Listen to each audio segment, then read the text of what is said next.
이 사울의 아들 이 요나단의 큰 믿음과 큰 순종의 행동에 대해서 하나님께서 큰 기적으로 응답을 해 주셔가지고 이 블레셋 군대가 크게 떨리는 일이 있어서 자기들끼리 싸우고 죽이는 자중질환의 대혼란에 빠지고 말았더랬습니다. 이 사울과 이스라엘 군대가 이 광경을 보고는 큰 힘을 내 가지고 이 블레셋 군대를 총 공격을 했고 크게 패퇴를 시켰지요. 그야말로 오랫동안 이스라엘을 압제했던 이 블레셋의 군대를 완전히 패배시킬 수 있었던 절호의 기회를 잡았던 것입니다. 그런데 여러분, 이 좋은 절호의 기회를 사울 왕이 그만 큰 실수를 하는 바람에 완전히 살리지를 못했어요. 증거는 아닌데 완전한 승리를 못 얻었어요. 그것은 추격하는 이스라엘 군인들에게 저녁 때까지 아무 음식도 먹지 못하도록 금식령을 내렸고 무슨 음식이라도 먹으면 저주받을 것이라고 아주 엄한 맹세까지 시켰지요. 근데 사울의 아들 요나단이 이 금식령을 듣지 못했기 때문에 숲풀에 있는 꿀을 조금 먹고 기력을 회복하는 일도 있었고, 또 전쟁을 하면서 하루 종일 굶은 이스라엘 백성들이 저녁 때 너무 배가 고프니까 이 짐승 잡아먹다가 핏째 먹는 하나님의 말씀을 어기는 죄도 짓고 그랬습니다. 그런데 여러분, 여전히 전쟁은 계속되고 있었어요. 아직도 무찌르지 못한 블레셋 군사들이 많이 남아 있었죠. 사울 왕은 어찌하든지 이번 기회를 이용해서 블레셋 군대를 완전히 물리쳐서 아주 끝장을 보자고 했습니다. 그래서 이 사울 왕이 제안을 하기를, 이제 짐승을 잡아먹고 배가 부르니까 지금 이 밤부터 내일 새벽 동틀 때까지 밤새도록 블레셋 군대를 끝까지 추격을 해서 이 블레셋 군사들 한 사람도 남기지 말고 다 죽여버리자고 했던 겁니다. 백성들이 다 좋다고 그랬습니다. 사울왕 좋으신 대로 하라고 그랬습니다. 자신들은 왕이 시키는 대로 하겠다고 했습니다. 여러분, 참으로 전쟁은 치열한 겁니다. 하루 종일 전쟁했고 저녁까지 아무것도 먹지 못했고 이제 짐승 잡아먹고 짐승의 피까지 먹는 그런 죄까지 지었는데도 이제 배가 부르고 살만하니까 또 전쟁을 하자는 겁니다. 전쟁이 그런 것입니다. 참으로 사울왕도 집요하고 사울왕의 명령을 따르는 이스라엘 군사들도 참 집요하고 대단했습니다. 그런데 이것은 참으로 이해되는 일이거든요. 기회가 있을 때 끝을 봐야 되거든요. 인생은 그런 것 아닙니까? 가만히 두면 되는 일이 없거든요.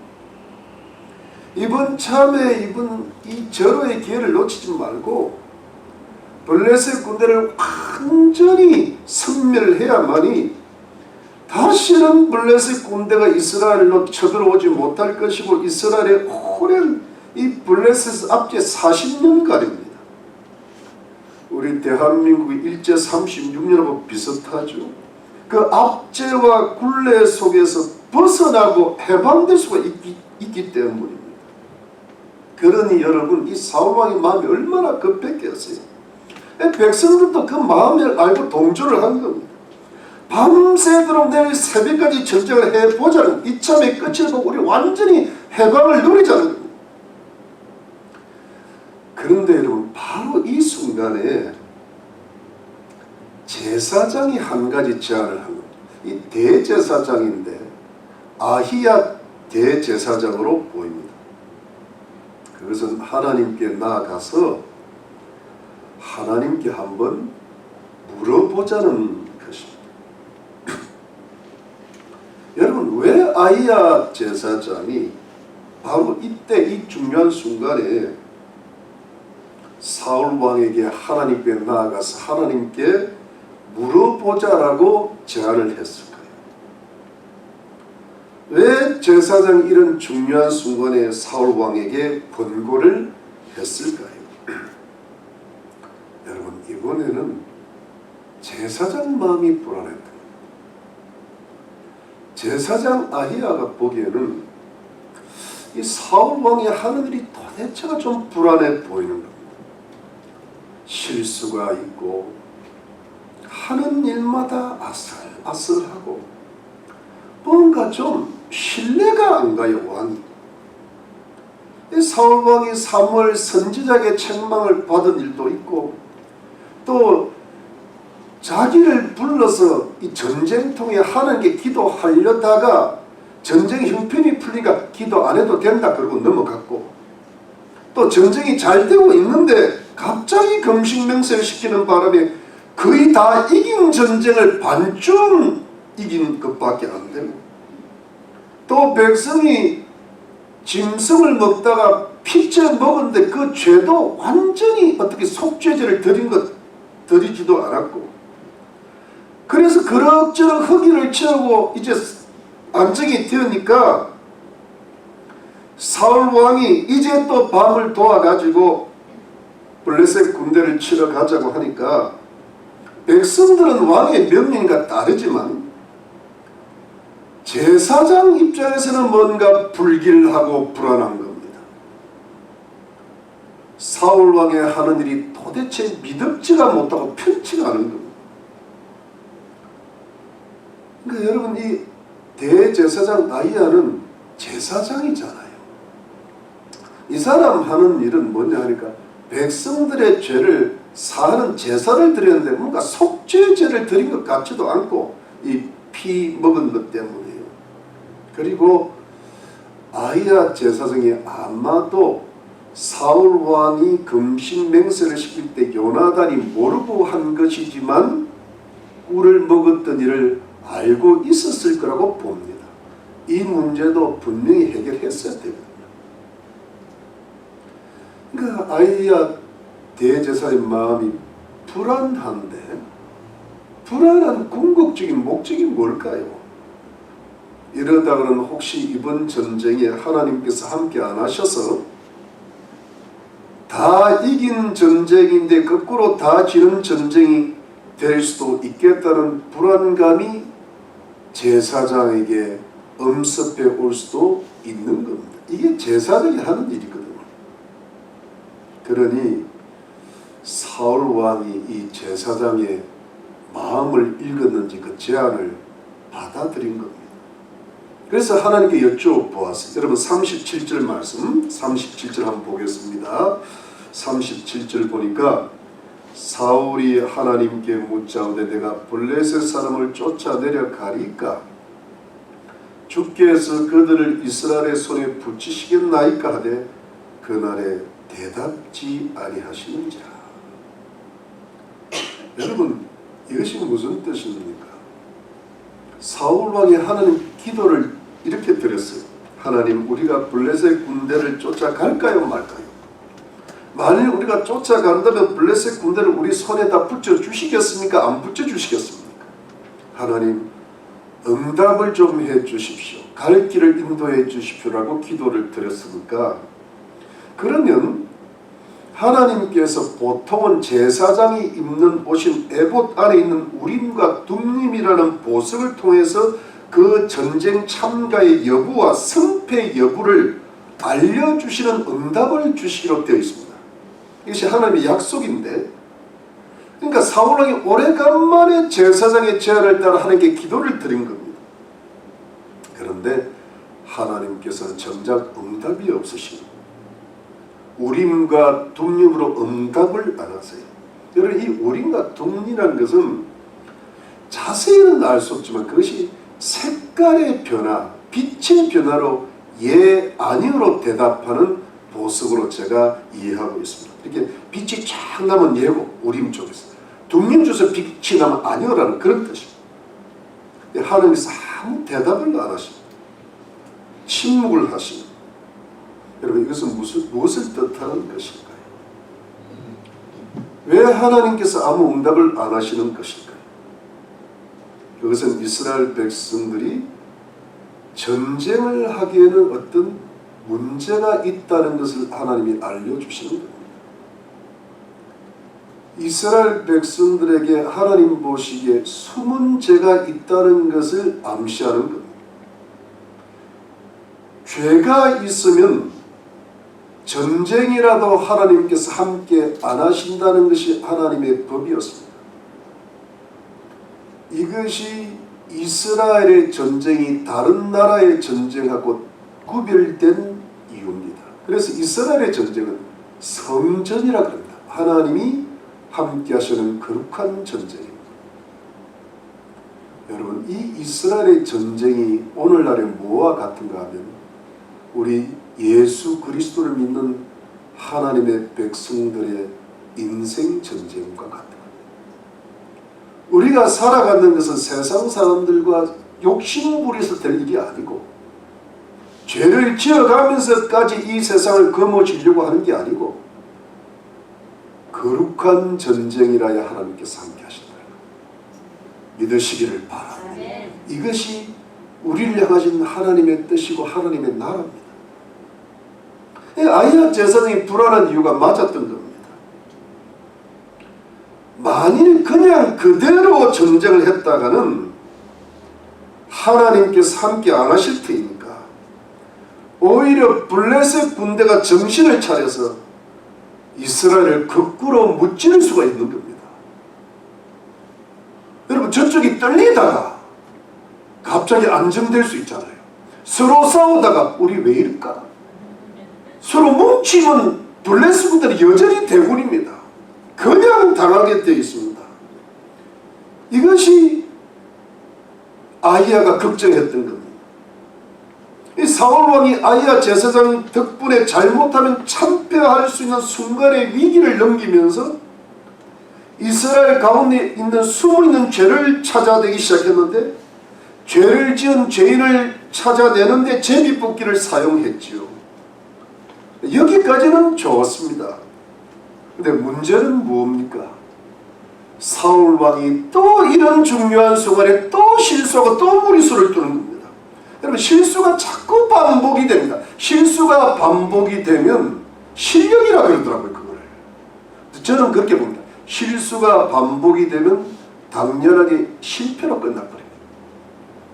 너무 자주 실수하면 안 된다는 그런 뜻입니다. 여러분, 38절입니다. 38절에 자, 사울이 가로되 너희 백성의 어른들아 다 이리로 오라. 오늘 이 죄가 위기에 있나 알아보자. 이스라엘을 구원하신 여호와의 사심으로 맹세하노니 내 아들 요나단에게 있다 할지라도 반드시 죽으리라 하되 모든 백성 중 한 사람도 대답지 아니하네. 여러분, 이게 무슨 뜻입니까? 누구에게 죄가 있는지 알아보자는 겁니다. 그러면서 여러분 하는 말이 우리를 구원해 주신, 우리를 전쟁터에서 이기게 해주신 하나님의 살아계심으로 맹세를 하는데 또 맹세합니다. 그 죄인이 비록 내 아들 요나단이라도 반드시 죽을 것이라는 겁니다. 참 사울이 극단적이에요. 범사에 무리를 하는 겁니다. 여러분, 요즘 말로 오버해도 너무 오버하는 거야. 이 절제가 안 되는 거야. 아주 쉽게 맹세를 합니다. 여러분, 사람 왜 이렇게 경솔합니까? 왕이 이러면 안 되잖아요. 사울이 도대체 왜 이러는 겁니까? 사울은 왜 이렇게 범사의 실수가 많고 자꾸 무리수를 두게 되는 것일까요? 여러분, 그것은 이런 겁니다. 사울왕의 마음이 한편으로는 아주 급하고 한편으로는 불안하고 여전히 초조하기 때문입니다. 여러분, 마음이 급하다는 게 뭐예요? 이번 기회에 저 블레셋 군대를 완전히 쳐 부숴야 된다는 겁니다. 왕이니까 얼마나 간절하게 저걸 완전히 부숴야 된다. 그런데 지금 마음은 급한데 누군가의 죄 때문에 하나님께서 응답을 안 하시는 겁니다. 그래서 그 사람이 발견되면 어떻게 하고 싶겠어요? 죽여버리고 싶은 겁니다. 그래서 그냥 맹세를 성급하게 해버리는 겁니다. 마음이 급하니까 자기 앞길 방해되는 사람은 제거해버리겠다는 그런 뜻일 수도 있습니다. 근데 그 사람이 아들 요나단이라도 죽어야 한다는 것은, 요나단의 이름, 그 아들의 이름을 덜먹인 것은 자신이 지금 자꾸 실수를 하는 바람에 사무엘 선지자의 책망도 듣고 백성들의 인기도 떨어지고 자신의 권위가 실추되고 그 불안한 권위가 자꾸 이렇게 자기의 자존심을 상하게 하니까 자기가 내뱉은 맹세가 있잖아요. 그 내뱉은 맹세가 하나님의 율법에 있기는 하지만 사실은 하나님의 율법을 오히려 넘어서는, 그런 율법에는 모르고 지은 죄는 속죄를 받을 수 있는 길이 있거든요. 율법을 이용하지만 율법을 넘어서는 그런 억지 신앙을 내세우면서 자신의 불안한 권위를 다시 회복시켜 보자는 그런 겁니다. 그러면서 한편 불안한 겁니다.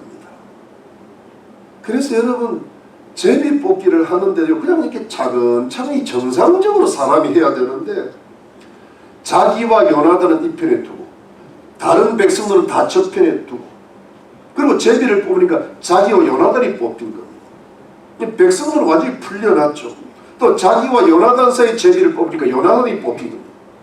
이렇게 자기 가정과 백성들 전체를 나눈 것은 백성들 전체를 상대로 사울 왕이 먼저 왕으로서의 신임을 물어보려고 했던 의도였죠. 그만큼 사울이 자신이 없는 겁니다. 여러분, 자신이 있는 사람은 스스로 자존심 안 세우거든요.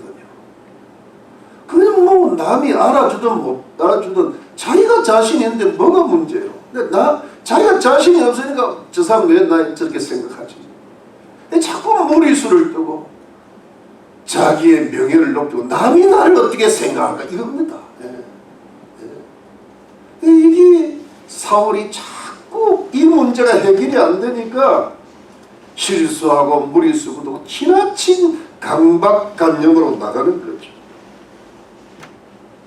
결국 요나단이 당첨이 됐는데, 여러분, 여기서 사울의 태도를 또 한번 보십시오. 자, 43절입니다. 43절 말씀.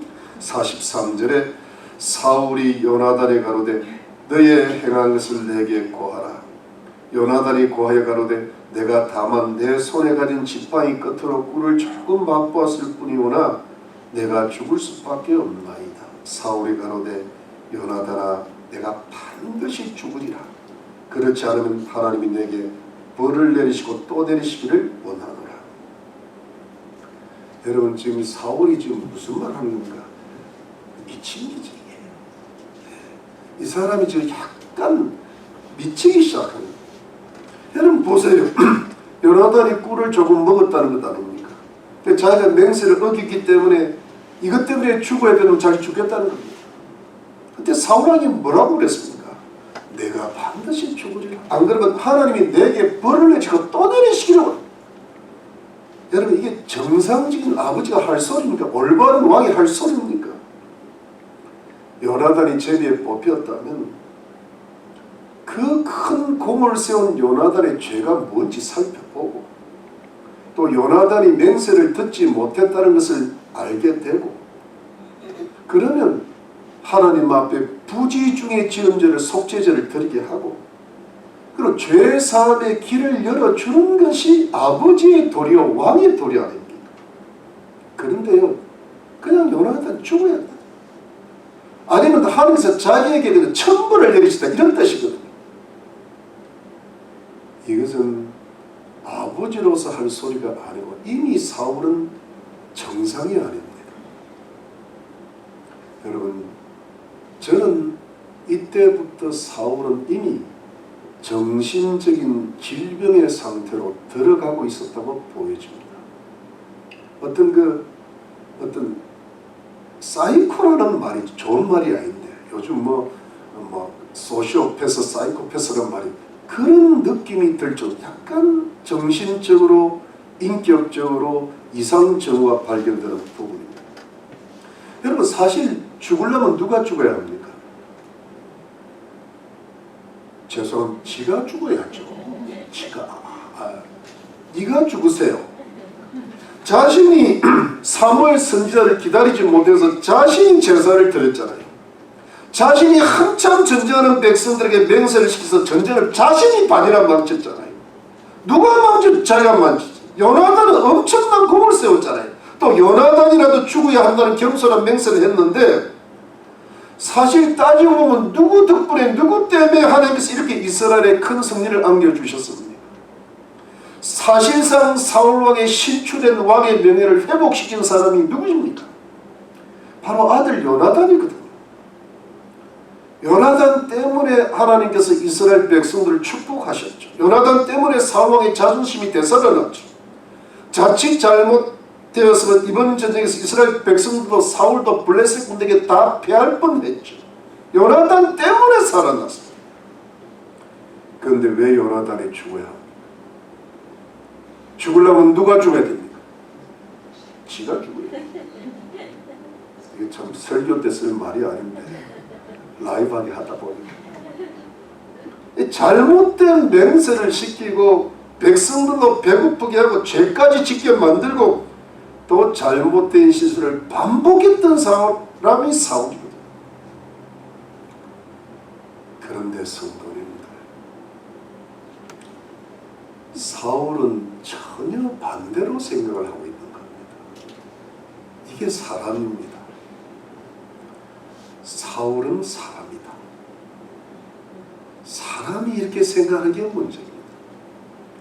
자신의 과오를 인정하고 자신이 죽을 놈이고 자신이 부족한 왕이고 죽어야 되면 아들 요나단 대신해서 내가 죽겠고 이렇게 말을 해야 올바른 사람이고 올바른 왕이고 올바른 아버지지. 오히려 하나님 율법을 강하게 내세우면서 하나님의 율법보다 더 강하게 법을 세우면서 자신의 왕의 자존심을 내세우고 전쟁에 큰 공을 세웠던 요나단을 약간 시기 질투했던 것 같아요. 아들이라도. 이게 약간 정신이 이상한 사람은 아들이라도 질투합니다. 예. 동서고금의 왕들이 아들, 아버지 많이 죽였습니다. 예. 형제는 죽이는 기본이고. 여러분, 이것이 사울왕이 정신적으로 자신의 인격을 놓쳐가는 과정이었습니다. 이게 사울이 자기도 모르게 악인이 되어가는 과정입니다. 악의 인격화. 이 과정을 사울이 겪고 있는 겁니다. 사랑하는 성도입니다. 우리가 이런 사울의 모습 속에서 발견하고 깨달을 수 있는 중요한 영적인 교훈은 무엇인가요? 그것은 타인의 과오를 밝히는 데 집중하지 않으며 자신의 가오와 실수와 죄를 밝히는 데 집중을 해야만이 자신의 영혼과 인격과 정신을 올바르고 아름답게 보존하고 지킬 수가 있다라는 것입니다. 여러분, 이것이 무슨 싸움인가 하면 인격적 싸움입니다. 영적으로 하면 영적인 싸움입니다. 지금 사울은 자신이 저지른 과오와 실수에 대해서는 별로 관심이 없습니다. 사실 이것 때문에 죽어야 할 사람은 사울 왕 자신이었습니다. 그런데 자기가 큰 죄인이라는 것을 사실은 모르고 있거나 또 알아도 스스로 감추려고 하는 겁니다. 이게 사람이잖아요. 자신의 영혼과 인격의 수치와 부끄러움을 자기 스스로의 힘으로 가려보려고 하고 있는 겁니다. 이게 사람이거든요. 예를 들어 아담이 하나님 말씀을 어겼을 때 두려움이 왔는데 자기가 발가벗은 것을 보고 무화과 나무 잎으로 옷을 해 입었다. 가리려고, 수치를 가리려고, 자기 죄를 가리려고. 사울왕이 무엇으로 자기 수치와 죄를 가리려고 하는 겁니까? 딴 게 아닙니다. 블레셋과의 전쟁에서 무조건 이겨야 된다. 왕이 한번 뱉은 말은 지켜져야 된다. 하나님의 율법을 넘어가서라도 지켜주고, 그러면서 자기 스스로의 자존심을 회복시키고 백성들의 신임과 인정을 받으면서 자기 인생 자기 스스로 보장받으려고 하는, 자기 인생 자기가 스스로 지켜보려고 하는 식으로 가는 겁니다. 사울왕은 자신을 위해서 나름대로의 눈물겨운 투쟁을 하고 있었던 겁니다. 이것이 사울의 일생의 힘겨운 인생이었고, 또한 이것이 이 시대를 살아가는 우리 모든 사람들의 삶의 고통이고 눈물이 될 수가 있는 겁니다. 다 투쟁하며 사는 겁니다. 높은 사람은 높은 사람대로, 여러분 뭐 낮은 사람은 낮은, 그게 무슨 사람의 차별이 있다는 게 아니라 사장은 편한 줄 아십니까? 네. 돈 많은 사람은 편한 줄 아십니까? 아니요. 우리가 편한 거죠. 네. 차라리 없는 게 편하다고요. 네. 여러분 큰 빌딩 하나 갖고 있으면서 하루 종일 고민이요. 없는 게 얼마나 감사해요. 근데 여러분 이렇게 힘겹고 눈물겨운 투쟁을 하는 사람이 어떻게 살아야 할까요? 이것이 이제 가장 영적인 근본적인 건데, 결국은 남의 죄를 끄집어내는 일을 하는 겁니다. 아들의 죄를 끄집어내야 돼요. 딸이고 뭐 부모고 남편이고 아내고 가족들이고 이웃들이고 다 죄를 끄집어내야 돼요. 그리고 뭐 할 수 있으면 마음으로 처벌하고 법으로 좀 처벌했으면 좋겠어요. 우리 마음을 열어보면 그래요. 그것도 여러분 신앙인들이 하나님의 이름으로 할 때가 많아요. 하나님의 권위를 넘어서는 권위를 자기가 행사를 하고 있습니다. 하나님은 사랑을 하고 계신데 지가 심판해요. 누가? 지가. 신앙인들이 그래요. 강박관념. 사랑하는 성도들, 바로 이것이 자신의 소중하고 거룩한 영혼을 잃어버리는 과정이죠. 자신의 건강하고 행복한 정신을 잃어가는 과정이죠. 자신의 영적 아름다운 인격이 자신도 모르게 황폐해가는 과정이죠. 우리들의 거룩하고 경건하고 건강하고 아름다운 영혼과 인격과 정신을 놓쳐버리고 있는 과정이죠. 이것이 지금 이 시대를 살아가는 현대인들이, 아니 동서고금의 모든 사람들이 걸어가고 있는 영혼과 인격과 정신을 잃어가는 자기 파괴와 자기 타락의 과정이죠. 그래서 여러분 사람들은 예전에도 그랬지만 지금은 특별히 인격적으로 파탄이 되어가는 것 같고 정신적으로 조금 잘못되어가는 것 같습니다. 정신적으로 건강한 사람이 별로 없는 거예요. 약간 이상해요. 그런 사람 많이 봤죠. 누가 그래요? 내가 그래. 나는 건강하냐? 사울왕이 지가 죽어야 된다니까.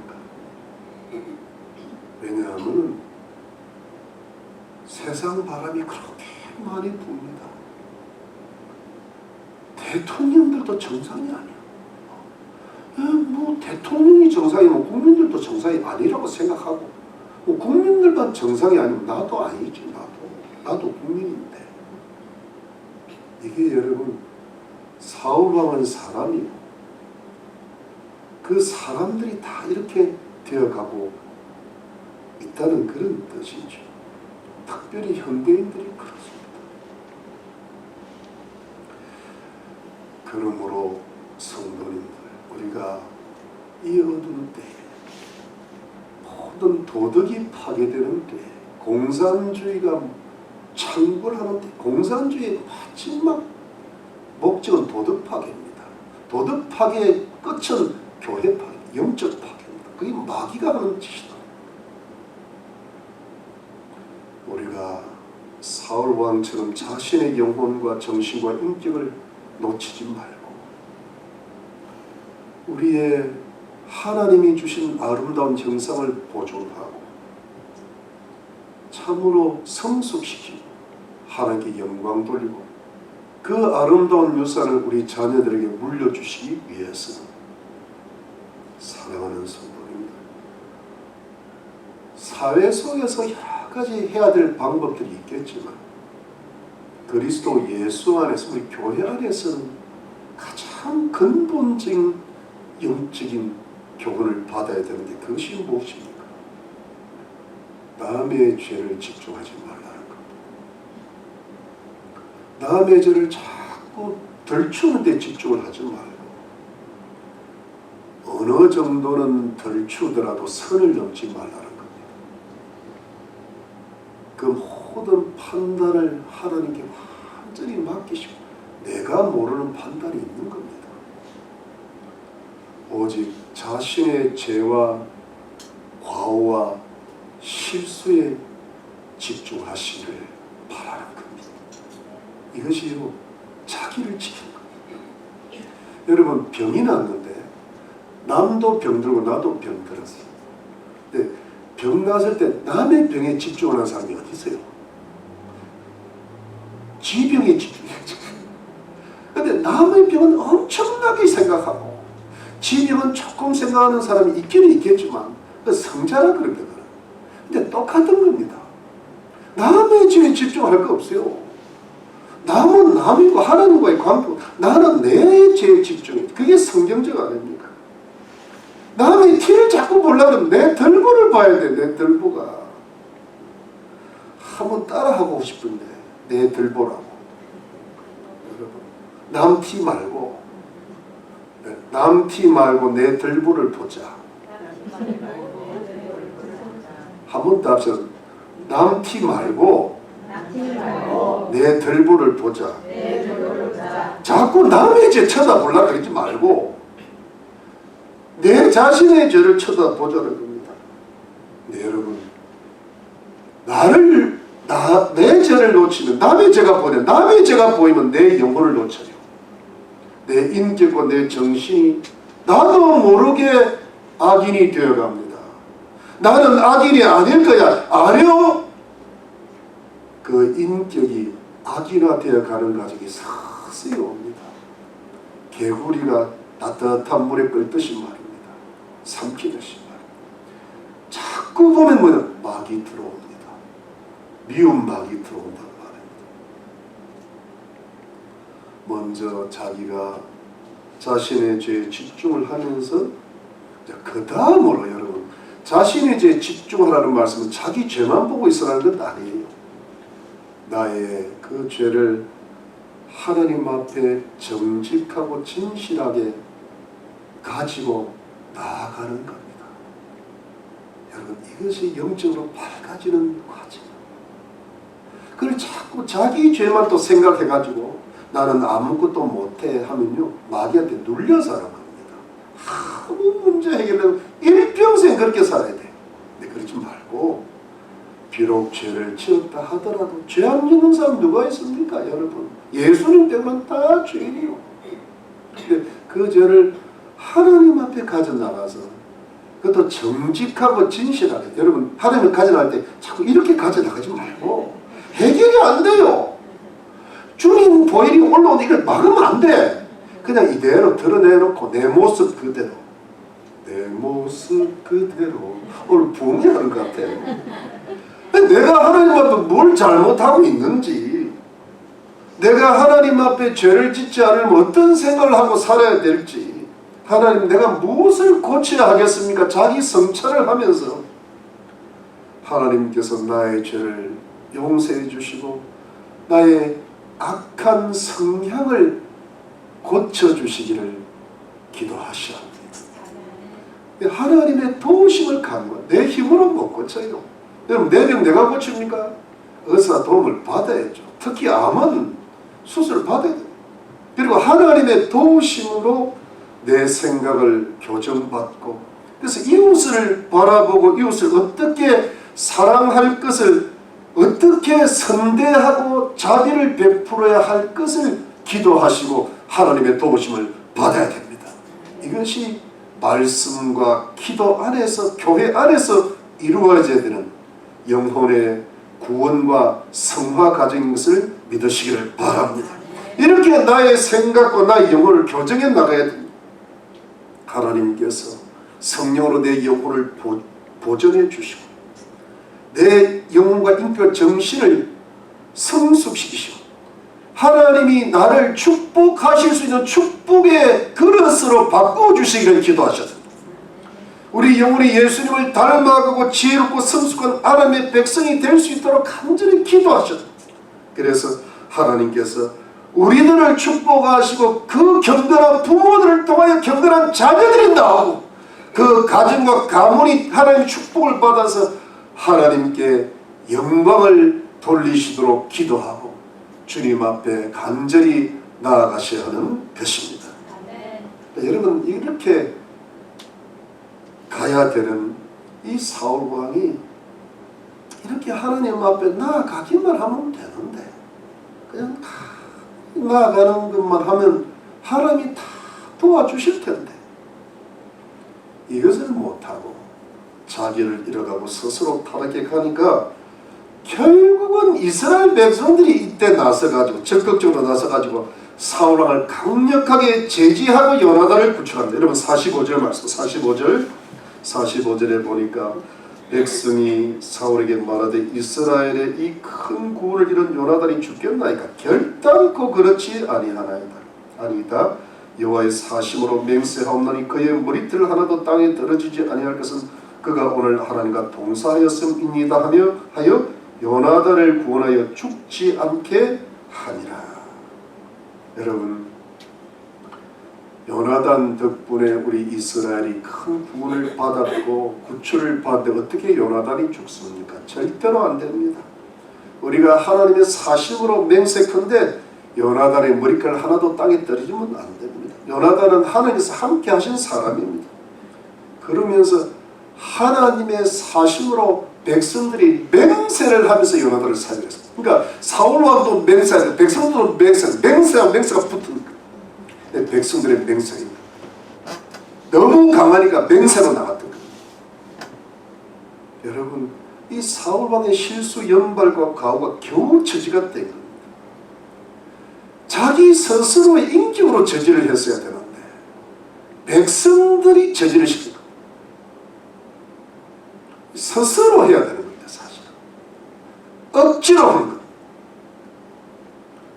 그래서 이번 전쟁에서의 사울왕의 마지막 패착이 뭐였습니까? 여러분 46절 말씀 사울이 블레셋 사람 따르기를 거치고 올라가매 블레셋 사람이 자기 곳으로 돌아가니라. 전쟁하다가 그만두고 집에 갔다는 그런 이야기입니다. 기브아 집으로 돌아갔어요. 백성도 돌아갔어요. 사울왕이 블레셋 군대를 더 이상 추격을 안 하니까 블레셋 군대 군사들이 많이 살아서 자기 본국으로 다 돌아갔더니 여러분 이것이 이렇게 되는 겁니다. 이 전쟁에서 사울이 비록 겸손한 맹세를 시켰다 하더라도 마지막에 요나단이 제비를 뽑았다 하더라도 마지막 때라도 사울이 자신의 경솔함을 뉘우치고 요나단이 용서받을 수 있는 길을 하나님 앞에 스스로 열고 그러면 자신이 어찌했든 경솔을 했지만 이 문제를 자신이 스스로 해결을 해냈잖아요. 이걸 주님이 기다리시는 마지막까지. 그러면 자신의 영혼이 스스로 보존이 되고 스스로 힘과 용기를 내었을 겁니다. 하나님께서 그 전쟁에 개입하시고 함께해서 끝까지 도와주셨을 것입니다. 그런데 백성들의 저지를 받아 자기 마음대로 안 되니까 자기 성질대로 안 되니까 그만 스스로 용기를 잃어버리고 자기 스스로가 무너져 내린 것. 그래서 더 이상 전쟁을 안 한 겁니다. 전쟁을 마무리를 못한 겁니다.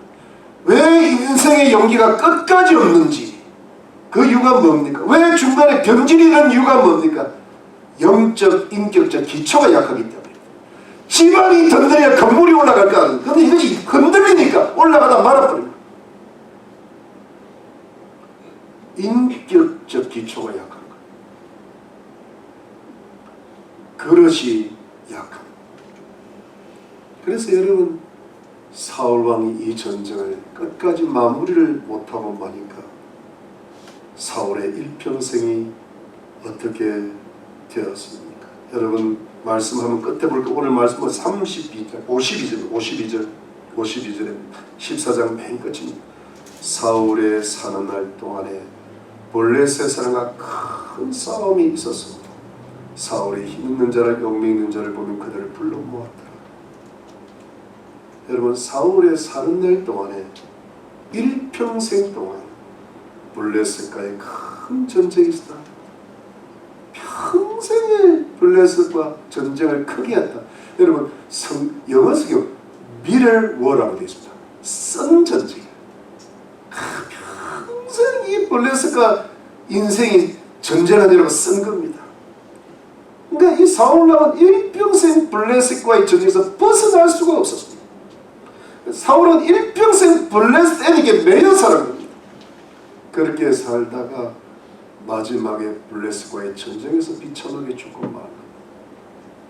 여러분, 오늘 제가 자세히 세 아들 얘기도 세 아들도 함께 죽었습니다. 두 딸이 나옵니다. 두 딸들도 운명이 좋지 않습니다. 그 둘째 딸은 다윗에게 시집가는데 나중에 다윗 왕이 찬양을 하는데 그걸 우습게 보다가 자식을 못하네. 큰 딸은 또 다윗한테 시집 가려다가 딴 데 갔다가 하여튼 골치 아프네. 이게 세 아들과 두 딸이 엉망이 됩니다. 가정이 엉망이 됩니다.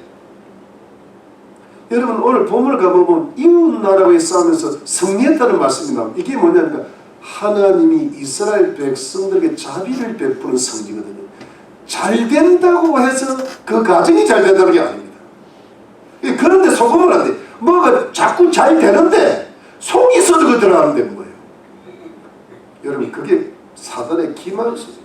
속이 든든해. 그러고 잘 되는 사람을 좋아해야 돼.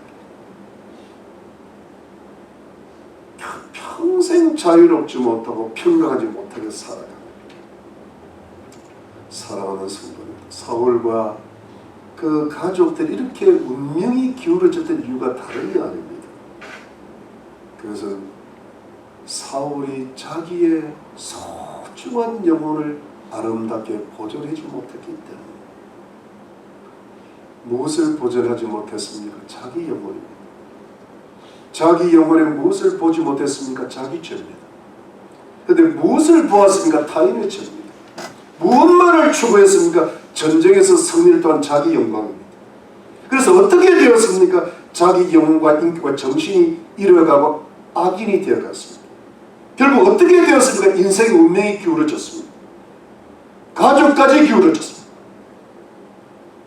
그것은 근본적으로 자기 영혼과 인격의 모습이 자기 인생과 가족의 운명이 되기 때문입니다.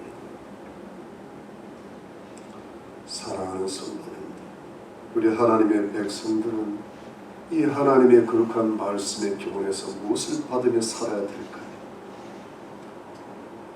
성도님들, 어찌하든 내 과거와 현재 죄와 그 과오에 집중을 하셔야 됩니다. 자꾸 하나님 앞에서 깨달으셔야 돼요. 자기 죄를 깨닫는 사람이 성화되는 겁니다. 그리고 그것을 하나님 앞에 정직하게 진실하게 과거에 지은 작은 죄까지도 무릎 꿇고 용서를 비십시오. 하나님 말씀 읽고 간절히 기도하십시오. 하나님의 거룩하신 도우심이 반드시 임하실 줄로 믿습니다. 하나님이 우리의 영혼을 축복해 주실 것입니다.